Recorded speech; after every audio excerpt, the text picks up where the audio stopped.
Welcome back to my YouTube channel. Make sure to like and subscribe to the channel for more interesting stories like these. Now, let's get into today's story video. I'm divorcing my wife for having a baby that clearly isn't mine, but I'm worried about how my sons will treat their half-sister. My wife gave birth to a black baby girl a month ago. Because we're both white, she had no choice but to disclose that the kid was the product of a one-night fling last year. I've initiated divorce procedures, but we're still living together for the time being. With our two sons, ages 2 and 4, my paternity tests for them coming back positive, her baby daughter, and her job loss to be COVID, living together as pleasantly as possible until the divorce is finalized as a sad necessity. Naturally, I have no ill will toward the infant, but I've been appalled by some of the remarks I've heard from family members, friends, colleagues, and others, all of whom seem concentrated on the racial aspect of this. As though the most significant aspect of this isn't that my wife strayed, but that she cheated with a black guy and had a black kid. What scares me the most is that my two boys could pick up on these stories. They're too little to really comprehend what's going on right now, but I'm concerned that when they have a better understanding of the situation, they'll come to hate their half-sister for breaking up their parents' marriage. Worse, under the influence of the aforementioned racist myths, their animosity may manifest itself in a racist manner. Any ideas on how I should attempt to persuade my kid to change his mind? It definitely doesn't help that we live in a suburb with few black people and my children's half-sister is the only black person they know. Update 1. My wife and I are now divorcing, but I have requested her to recognize me as the adoptive father of her kid, not mine biologically. We've reached an agreement, and we're pushing for 50/50 split custody. My wife doesn't have a photo of my real father since she just knows his first name and is unable to locate or contact him. Also, although my wife has accepted, I'm not sure whether she's legally of sound mind to consent to this. She has PPD and had major depression even before the baby was born, is sleep deprived, and the entire divorce and reaction from family and friends has really taken a toll on her. I'm concerned that if she agrees to this now, but later changes her mind, it may be revoked owing to her present mental condition. Update 2. My previous post was unfortunately closed. However, I got a lot of helpful PM from individuals. I'm especially grateful to individuals who have experienced a similar circumstance, or have relatives and friends who have, and provided me advice on how it impacted them and how to negotiate the issue. I'd also want to thank the hundreds of racists who blasted my email. The most important lesson for me was that if I had to lead by example here, I would not exclude her in any manner because of her paternity so that she and my boys would perceive her as a complete part of the family. Also, in order to protect their sister, I need to be more active in fighting the racist and stupid rubbish I've been hearing, and I need to encourage my kids to do the same. I've talked to some of those responsible subsequently and made it plain that she is to be regarded like a part of the family, and that if I ever find out that they said anything like that to my boys or their sister, they would no longer be permitted near us. I've spoken to my wife about it, and we're pretty much on the same page. She's been pleading with me to forgive her and avoid the divorce, but that's not going to happen. Even if I didn't think her adultery was inexcusable, I simply don't feel any love for her anymore, other than platonic admiration for her as my children's mother. My boys are handling the situation well. The 4-year-old does not really comprehend, but is distressed by the shift in the home. Fortunately, he is readily distracted.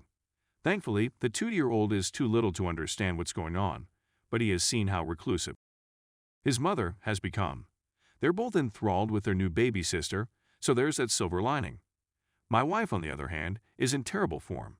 She was sad before the delivery, and now that everything has come to light, our divorce, her adultery being disclosed, and the anger from family and friends, PPD, and the stress of parenting an infant, hardly she's functioning.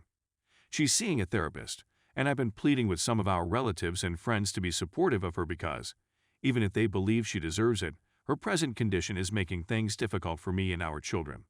It's become clear to me that even when the divorce is official, we'll have to cohabitate for a little longer.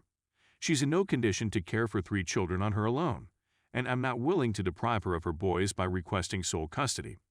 It's also too challenging financially since she lost her work due to COVID. The newborn girl, on the other hand, is healthy and relatively simple to care for by infant standards. I've connected with her since I've been assisting with her care, and my wife and I have explored the prospect of adopting her. She is unable to contact the father since all she knows about him is his first name, And given our co-parenting arrangement, it seems like adopting her as my daughter would be the greatest conclusion for everyone involved, but there's a snag in that plan. It was brought to my notice that there could be a possibility to discover the baby's father, which is to get her DNA analyzed by Ancestry DNA if his father or a relative has already done the test. We may be able to track him down using the DNA match database. If I'm really honest, this does not sit well with me. I've already begun to consider the newborn girl to be my daughter, and having him in our life would significantly disrupt the family dynamic.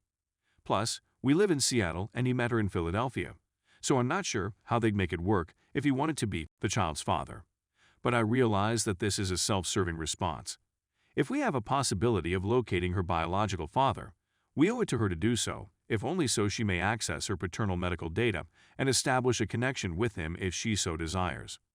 I've read a few tales of children raised by non-biological parents, and the yearning to see their lost biological parent is a frequent theme. So there you have it. We've purchased an Ancestry DNA kit for her, and I'm guessing we'll determine what to do next once we receive the findings in a few months. Story 2. Caught him with his coworker. My partner, male 20, had lately been caught improperly contacting other ladies and paying for cam girls, so I, female 20, was definitely on high alert. We were living together, had a cat, and I wore a ring on my finger. We'd recently returned from a disastrous couple's holiday. I found him with another woman's hands on him in a hotel bar, and things went south from there. He assured me it was all in my head and that I was overreacting, but I kept an eye on him after that. I had his iPhone location, which he must have forgotten, but he informed me one night that he was working late.